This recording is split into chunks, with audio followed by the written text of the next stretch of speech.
दोस्तों आपका स्वागत है। आज हम एक्सप्लेन करने जा रहे हैं लाइटईयर मूवी।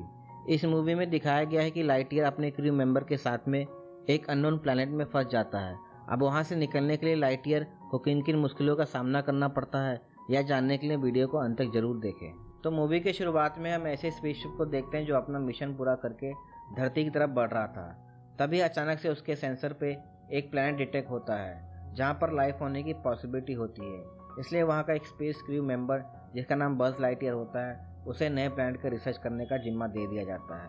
स्पेसशिप उस प्लैनेट पर लैंड करता है और लाइटईयर अपने मिशन के लिए निकल पड़ता है। उस स्पेसशिप में लाइटईयर जैसे बहुत सारे क्रू मेंबर होते हैं जो कि हाइपर स्लीप मोड में हैं। लाइटईयर अनजान प्लैनेट पर उतर जाता है और उसके सेंसर वहाँ पे लाइफ फॉर्म को डिटेक्ट करते हैं, बट वह उसके बेस्ट फ्रेंड एलिसा के होते हैं जो कि उसके मिशन की पार्टनर भी होती है। एलिसा बात करते करते उसे अपने साथ लाए हुए असिस्टेंट के बारे में बताती है जो कि उनकी इस मिशन में मदद करने वाली है, लेकिन लाइटईयर को अकेला ही काम करना पसंद है। इसलिए एलिसा से इसके बारे में बहस होने लगती है। बहस करते करते अचानक से उस असिस्टेंट को पेड़ की जड़ें जमीन के अंदर खींच लेती हैं और जड़ें उन दोनों पर भी हमला करती है, बट वह दोनों अपने अपने हथियार से उस जड़ को काट कर अपने आप को बचाने की कोशिश करते हैं। तभी वहाँ पे उड़ने वाले क्रीचर भी आ जाते हैं। उनसे बचने के लिए दोनों स्पेसशिप की तरफ भागते हैं और अपने सूट की प्रोटेक्शन मोड को ऑन कर लेते हैं, जिससे दोनों इनविजिबल हो जाते हैं। किसी तरह से वह दोनों अपनी जान बचाकर स्पेसशिप में आते हैं, लेकिन लाइटईयर देखता है कि असिस्टेंट अभी भी वहां फंसी है। इसलिए उसे बचाने के लिए लाइटईयर बाहर जाता है, बट उसका हथियार छूटकर नीचे गिर जाता है।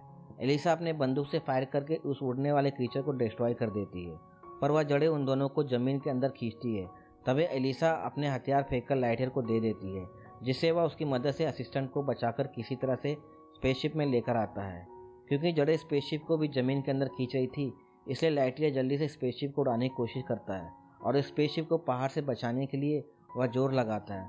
बस स्पेसशिप का टेल वाला हिस्सा पहाड़ से टकरा जाता है और स्पेसशिप क्रैश होकर जमीन पर गिर जाता है। स्पेसशिप क्रैश होने से उनके स्पेसशिप को एनर्जी प्रोवाइड करने वाला हाइपर स्पीड क्रिस्टल पूरी तरह से तबाह हो जाता है।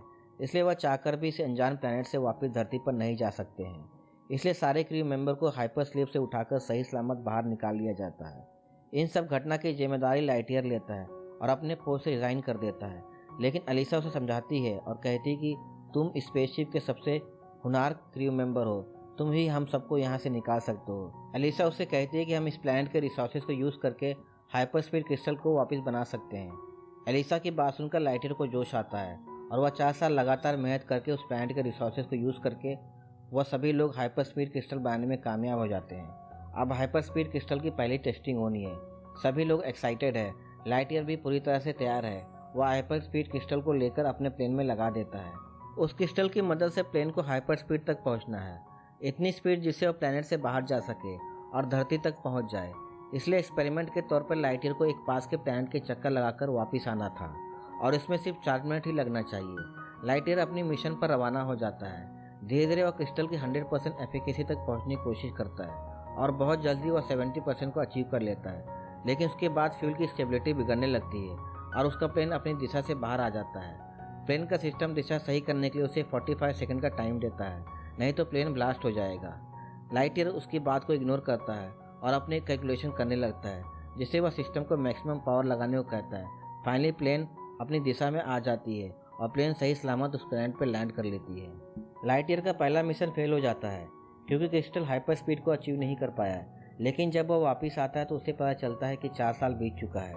एलिसा उसे बताती है कि टाइम डायलेशन की वजह से उसकी 4 मिनट यहाँ के 4 साल के बराबर है, क्योंकि वह हाइपर स्पीड से आगे बढ़ रहा था। एलिसा की बात सुनकर लाइटईयर बहुत निराश होता है। लाइटईयर अब और टेस्ट नहीं कर सकता था क्योंकि ऐसा करने में उसे 4 साल लग जाएगा। एलिसा भी उसे टेस्ट होल्ड करने को कहती है और तब तक कोई दूसरा रास्ता निकालने की सलाह देती है। एलिसा उसे उसके कमरे तक लेकर जाती है। तभी लाइटईयर की नज़र उसके रिंग पर पड़ता है, जिससे पता चलता है कि एलिसा का एंगेजमेंट हो चुकी है। लाइटईयर उसे बधाई करके अपने कमरे में चला जाता है। कमरे में उसे एलिसा का दिया हुआ गिफ्ट बॉक्स मिलता है, जिसमें एक रोबोटिक कैट होता है। कैट उसे अपना नाम सॉक्स बताता है और कहता है कि उसकी हर काम में मदद के लिए बनाया गया है। इसके बाद लाइटईयर सो जाता है। लाइटईयर को प्लेन क्रैश के सपने आते हैं, जिसकी वजह से सभी लोग यहाँ फंस गए हैं। वह परेशान होकर उड़ जाता है और हर हाल में अपने मिशन को पूरा करने का वादा करता है। जाने से पहले वह क्रिस्टल फ्यूल में आ रही गड़बड़ी को ठीक करने का काम सॉस को देता है और 4 साल बाद मिलने की बात करके सेकंड मिशन के लिए निकल पड़ता है। एलिसा उसे रोकने की कोशिश करती है, बट लाइटईयर उसकी बात को इग्नोर करके अपनी फ्लाइट लेकर निकल जाता है। लाइटईयर इसी तरह से कई एक्सपेरिमेंट कर चुका है और समय के साथ अलीसा भी बूढ़ी हो गई है, बट लाइटईयर अभी भी यंग है। अलीसा के बेटे की भी शादी हो चुकी है।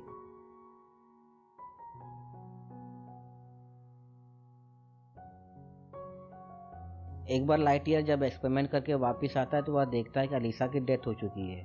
उसे उसकी एक वीडियो रिकॉर्डिंग मिलती है जिसमें अलीसा उसे आखिरी गुड बाय कहती है। उसके साथ में उसकी ग्रैंड डॉटर इजी भी होती है, जिसे भी एक स्पेस रेंजर बनना है। अलीसा का बेटा भी वहाँ आ जाता है, जो कि अब स्पेसशिप का कमांडर बन चुका है। वह लाइटईयर को यहाँ से जाने का ख्याल निकाल देने को कहता है और अपने एरिया को किस तरह से बाहर के खतरे से बचाना इसके बारे में डिस्कस करता है। लाइटईयर उसे समझाने की कोशिश करता है कि अभी भी वह हाइपर स्पीड को अचीव कर सकता है, पर कमांडर उसकी एक बात भी नहीं सुनता है। लाइटईयर बहुत निराश हो जाता है। तभी सॉक्स उसे बताता है कि उसने क्रिस्टल फ्यूल की प्रॉब्लम को सॉल्व कर दिया है और उसे ऐसा करने में 62 ईयर्स लग गए। यह सुनकर लाइटईयर बहुत खुश होता है। कहानी के सेकेंड हाफ में हम देखते हैं कि स्पेसशिप के 2 ऑफिसर सॉक्स को लेने आते हैं ताकि उसे डिस्मेंटल कर सके, बट लाइटईयर किसी तरह से सॉक्स के साथ भाग जाता है और स्टार्स कमांड के बेस में पहुंचता है, जहां पर सॉक्स के बनाए हुए फॉर्मूले से नया हाइपर स्पीड क्रिस्टल तैयार करता है और उसे एक प्लेन में लगाकर टेस्ट करने के लिए निकल पड़ता है। कमांडर उसे रोकने की कोशिश करता है, बट उसे रोक नहीं पाता है। इस बार लाइटईयर का क्रिस्टल काम करता है और वह अपने हाइपर स्पीड को अचीव कर लेता है। लाइटईयर हाइपर स्पीड को अचीव करके प्लैनेट पे वापस आ जाता है और अपने स्टार कमांड से कांटेक्ट करने की कोशिश करता है, बट उसको कांटेक्ट नहीं हो पा रहा था।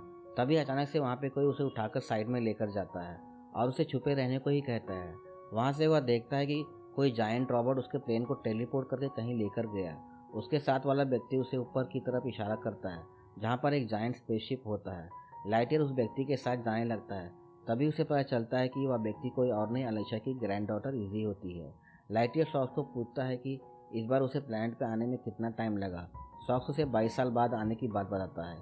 इजी उसे सब कुछ बताती है कि एक हफ्ते पहले उस बड़े शिप ने स्टार कमांड पर हमला किया और उसे निकले हुए रोबोट अंदर जाने की कोशिश कर रहे थे, पर स्टार कमांड के चारों तरफ लगे प्रोटेक्शन शील्ड की वजह से और रोबोट उसके अंदर नहीं जा सके। इजी लाइटईयर को लेकर अपने बेस में आती है, जहां पर उसके साथ 2 और लोग होते हैं। वह सब मिलकर रोबोट से बचते हुए स्टार कमांड में जाने का प्लान बनाते हैं, लेकिन उसके पहले उन्हें उस बड़े स्पेसशिप को ख़त्म करना होगा जो कि स्टार कमांड के ऊपर मौजूद है। लाइटईयर और उसकी टीम मिशन पे जाने के लिए तैयार हो जाती है। तभी वहाँ पे एक रोबोट आ जाता है और लाइटईयर को कैप्चर करके अपने साथ लेकर जाने लगता है। इजी और उसके दोस्त किसी तरह उसे बचाते हैं। यह देखकर रॉबर्ट का हेड बहुत गुस्सा होता है और खुद ही प्लेन लेकर उसे पकड़ने के लिए निकल पड़ता है। इधर लाइटईयर को पता चलता है कि यहाँ से 4 किलोमीटर दूर एक पुराना प्लेन पड़ा हुआ है और वह सब उसे लेने के लिए निकल जाते हैं। वहाँ पहुँचने पर उसे एक प्लेन मिलता है और बहुत सारे स्पेस सूट भी। स्पेस सूट पहनने के बाद वह बहुत अच्छा फील करता है। लाइटईयर और उसकी टीम स्पेस सूट पहनकर वहाँ से निकलने लगते हैं, बट एक मेंबर की गलती से वहाँ पे एक खतरनाक क्रीचर को अपने पीछे लगा लेते हैं। स्पेस सूट के प्रोटेक्शन मोड ऑन करने के बाद लाइटईयर वहाँ से प्लेन तक पहुँच जाता है, बट बाकी मेंबर फंस जाते हैं। हालांकि लाइटईयर के गाइडेंस से वहाँ से सभी लोग निकलने में कामयाब हो जाते हैं। वहाँ से निकलने के बाद अचानक से एक रोबोट उन पर हमला कर देता है। लाइटईयर अपने प्लेन को उसकी वॉर से बचाने की कोशिश करता है, पर उनका प्लेन डैमेज होकर एक वीरान जगह पर क्रैश हो जाता है। सॉक्स प्लेन की खराबी को स्टडी करता है, जिससे पता चलता है कि प्लेन का कैपेसिटर खराब हो चुका है। इसलिए कैपेसिटर लाने के लिए सामने दिख रहे माइनिंग फैसिलिटी में जाने का फैसला करते हैं। माइनिंग फैसिलिटी में जाने पर उन्हें बहुत ही एडवांस टेक्नोलॉजी देखने को मिलता है और उनकी गलती से सभी लोग एक ट्रायंगल से दिखने वाले रेडियम लाइट में कैद हो जाते हैं। लाइटईयर अपने टीम से मिलकर किसी तरह वहां से निकलने में कामयाब हो जाता है। हालांकि इस दरमियान माइनिंग फैसिलिटी को बहुत ही डैमेज कर देते हैं। वहाँ फ्रिज में पड़े सैंडविच को खाकर सभी लोग रिलैक्स करते हैं, लेकिन तभी सॉक्स बेहोश हो जाता है। उसे रिबूट करने के बाद वह ठीक हो जाता है और उसके मेमोरी में से एक करप्ट फाइल को डिस्प्ले करता है, जिसमें अलीशा का लाइटईयर के लिए एक संदेश होता है। लाइटईयर उसे देखकर फिर से भावुक हो जाता है। सभी लोग कैपेसिटर लेकर बाहर जाने लगते हैं, बट एक जायंट रोबोट उन पर हमला कर देता है। लाइटईयर भाग भाग कर अपने प्लेन तक पहुंचने की कोशिश करता है, लेकिन वह उसे ट्रैप कर लेता है।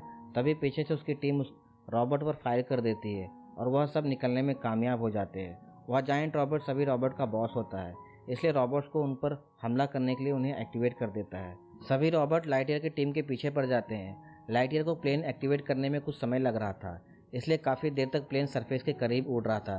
तभी एक रोबोट उसके प्लेन पर टेलीपोर्टेशन डिवाइस लगा देता है। काफ़ी भागम दौड़ी और चेसिंग के बाद लाइटईयर का प्लेन उड़ नहीं पाता और फिर से क्रैश हो जाता है। इस बार उसका हाइपर स्पीड क्रिस्टल भी प्लेन से बाहर गिर जाता है। रोबोट उस हाइपर स्पीड क्रिस्टल को वहां से लेकर गायब हो जाता है। इस घटना के बाद लाइटईयर बहुत निराश हो जाता है। उसे लगता है कि सब कुछ खत्म हो चुका है, पर तभी अचानक से रोबोट का बॉस उसे पकड़कर अपने स्पेसशिप में लेकर आता है। लाइटईयर उसे देखकर बहुत चौंक जाता है, क्योंकि वह कोई और नहीं लाइटईयर का ओल्डर वर्जन होता है। ओल्डर वर्जन उसे बताता है कि वह उसके 50 साल बाद का फ्यूचर है। उसने भी स्टार कमांड से प्लेन चुराकर हाइपर स्पीड को अचीव कर लिया था, बट जब वह वापस कमांड सेंटर पर आता है तो वहाँ के कमांडर ने उसे अरेस्ट करना चाहा, जबकि वह उनके लिए घर जाने का रास्ता ढूंढ कर लाया था। अरेस्ट से बचने के लिए वह प्लेन लेकर बहुत दूर भाग गया। वह जितना स्पीड से जा सकता था उतने स्पीड से जाने लगा और ऐसे फ्यूचर में पहुंच गया जहाँ की टेक्नोलॉजी यहाँ से काफ़ी आगे थी। इसलिए वह समझ गया कि अगर वह हाइपर स्पीड क्रिस्टल से इतना आगे आ सकता है तो उसकी मदद से वह पीछे भी जा सकता है। इसलिए क्रिस्टल की मदद से टाइमलाइन में पीछे जाकर इस प्लैनेट पर लैंड करने का मिशन ही रोक सकता है और सीधे धरती पर पहुंच सकता है। जो भी यह सब घटना हुई है वह सब रिवर्स हो जाएगा। इसलिए उसे यह क्रिस्टल चाहिए था, क्योंकि कई बार टेस्टिंग करने से उसका क्रिस्टल खराब हो चुका था। लाइटईयर को भी यह प्लान बहुत पसंद आता है और उसके साथ मिलकर काम करने लगता है, पर तभी उसे वहाँ पे अलीशा का तस्वीर मिलती है। वह उसे पूछता है कि अगर हम टाइमलाइन के वापस चले गए तो अलीशा की कभी फैमिली भी नहीं होगी और उनकी ग्रैंड डॉटर इजी भी उनकी लाइफ में कभी नहीं आएगी। इसलिए वह इस प्लान को अबॉर्ट करके अपना क्रिस्टल लेकर वहाँ से जाने लगता है, लेकिन ओल्डर वर्जन उसे रॉबर्ट की मदद से कैद कर लेता है। दूसरी तरफ इजी और उसके दोस्त भी प्लेन में फंसे हुए थे।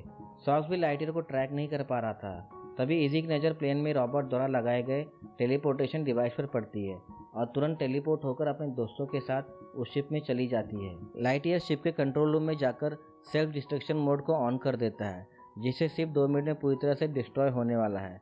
तभी उसका ओल्डर वर्जन आ जाता है और दोनों में फाइटिंग शुरू हो जाती है।